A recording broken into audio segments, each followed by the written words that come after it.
شاہ اسماعیل حقی رحمۃ اللہ تعالیٰ علیہ وہ اپنی کتاب میں ایک واقعہ لکھتے ہیں، یہ روح البیان تفسیر قرآن کی انہوں نے لکھی، اس میں وہ ایک واقعہ لکھتے ہیں۔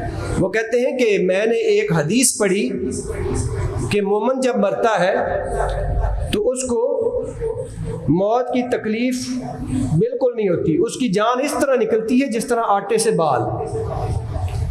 کہتے ہیں کہ میں پریشان ہو گیا کہ یہ اس کا مطلب کیا ہے، کیونکہ ہم نے دیکھا ہے بڑے نیک بندے بھی بعض اوقات بیمار ہوتے ہیں، ان کا وضو بھی ٹوٹ جاتا ہے، ان کے جبڑے بھی کھنچ جاتے ہیں، اور بھی دیگر معاملات ہوتے ہیں، بعض اوقات منہ سے خون بھی نکل آتا ہے، ناک سے خون بھی نکل آتا ہے۔ تو یہ جو حضور نے فرمایا کہ مومن کو موت کی اتنی بھی تکلیف نہیں ہوگی جس طرح آٹے یا مکھن سے بال، تو اس کا مطلب کیا ہے؟ پریشانی میں سو گئے، جب سوئے تو حضور کا دیدار ہوا خواب میں، حضور خواب میں تشریف لائے۔ یہ شاہ اسماعیل حقی بہت بڑے مفسر قرآن ہیں، وہ کہتے ہیں میں نے حضور سے عرض کیا یا رسول اللہ، یہ جو آپ کا فرمان ہے مومن کو موت کی تکلیف نہیں ہوتی، اس کا تھوڑا سا وضاحت فرما دیں، میرے پلے نہیں پڑ رہا۔ حضور نے فرمایا کہ جو پکا مومن ہوتا ہے نا، پکا مومن، اس کو میں ایک دفعہ خواب میں اپنی زیارت کرواتا ہوں، جو پکا مومن ہے اس کو میں خواب میں اپنی زیارت کرواتا ہوں۔ اور پھر ایک قدم اور آپ نے فرمایا، اور پھر دوسرا پوائنٹ سن لیں کہ مرانی فی المنام فسیرانی فی الیقظہ، جو نیند میں خواب میں میری زیارت کرتا ہے، میں مرنے سے پہلے اس کو ظاہری طور پر بھی دیدار کرواتا ہوں، ظاہری طور پر بھی دیدار کرواتا ہوں۔ یا رسول اللہ، تذبذب اور بڑھ گیا۔ پھر فرمایا یہ جو ملاقات ہوتی ہے نا، یہ زیادہ تر مرتے وقت ہوتی ہے مومن کے ساتھ۔ کیسے ہوتی ہے؟ جب مرد مومن دنیا سے پردہ کر رہا ہوتا ہے تو میں آتا ہوں، میں آ کر کہتا ہوں یا ایتھا النفس المطمئنہ، اے مطمئن نفس، ارجعی الی ربک راضیۃ مرضیہ، اپنے رب کی طرف راضی خوشی لوٹ جا۔ مرد مومن میری طرف ایسے دیکھتا ہے، جب ایسے دیکھتا ہے تو پھر روح نکل جاتی ہے۔ یا رسول اللہ، کچھ سمجھ نہیں آ رہی، مطلب کیا؟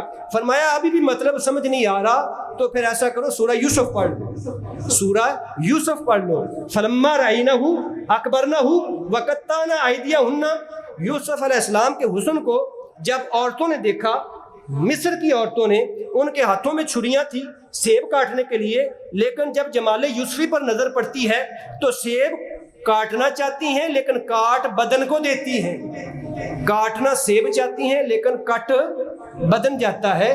یہاں پر کسی کو کانٹا چبھ جائے تو وہ ہائے ہائے کرتا ہے۔ کہا کہ پھر انہوں نے ہائے ہائے کیوں نہ کی؟ جسم کٹ جائے تو ہائے ہائے کیوں نہ کی؟ کہا اس لیے ہائے ہائے نہ کی کہ ان کی نظر جمال یوسفی پر تھی، ان کی نظر حسن یوسف پر تھی۔ میں نے کہا بھائی اگر یوسف علیہ السلام کا حسن دیکھیں، انگلیاں کٹ جائیں، پتہ نہ چلے، جو حسن مصطفیٰ دیکھیں تو ان کو مرنے کا پتہ کیسے چلے؟